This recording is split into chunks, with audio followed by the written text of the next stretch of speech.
سوال 32 نفاق که درویگی چند نوع دارد؟ چند نوع می شود؟ جواب: نفاق بر دو نوع تقسیم می شود. اولا نفاق اعتقادی عقیدوی. دوم نفاق عملی در عمل.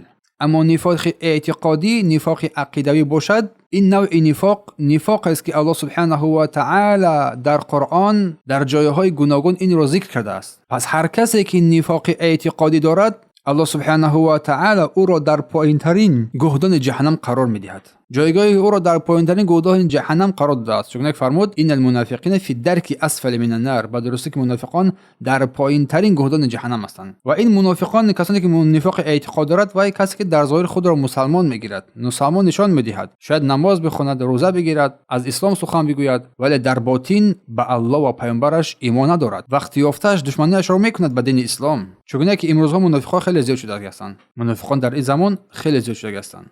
اما نفاق عملی باشد، نفاق عملی در حدیث پیامبر صلی الله علیه و سلم آمده است که 4 چیز هست که هر کس دارای آن 4 چیز باشد، منافق خالی است، منافق خالص است. و گفتند که هر کی اگر یکی از این را داشته باشد، در او یکی از خصلت‌های نفاق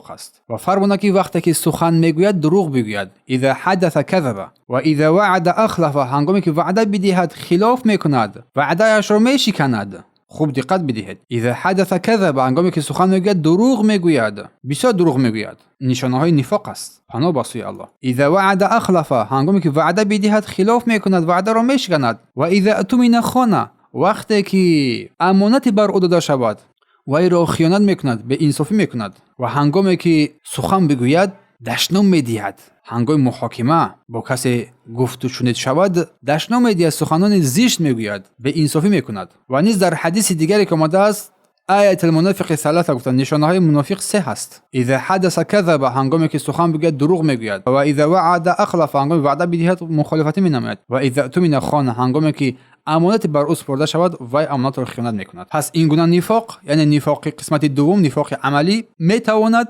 با اصل اسلام بنده اجرا شود. یعنی شخص هنوز هم مسلمان حسابیده میشود در نفاق عملی، ولی اگر این نفاق پورا و کامل گردد، ممکن است که شخص تماما از دایره اسلام خارج شود. اگرچه نماز بخواند، روزه بگیرد و خود را هم مسلمان بشمارد. چرا؟ زیرا ایمان بنده انسان را از چنین خصلت‌ها باز می‌دارد. باید باز بدارد. کسی که مسلمان است از این خصلت‌ها باید باز داشته شود، خودش را باز بدارد خود را. اگر هر کس که این خصلت‌ها را به طور کامل در خود پیدا شده باشد و هیچ چیز او را از این کار باز ندارد، پس او منافق خالی است، منافق حقیقی به حساب می‌رود. العوذ بالله. برای همین تلاش نمودن نکنید که از زمره و جمله این منافقان قرار نگیریم. العوذ بالله. پناه به سوی الله.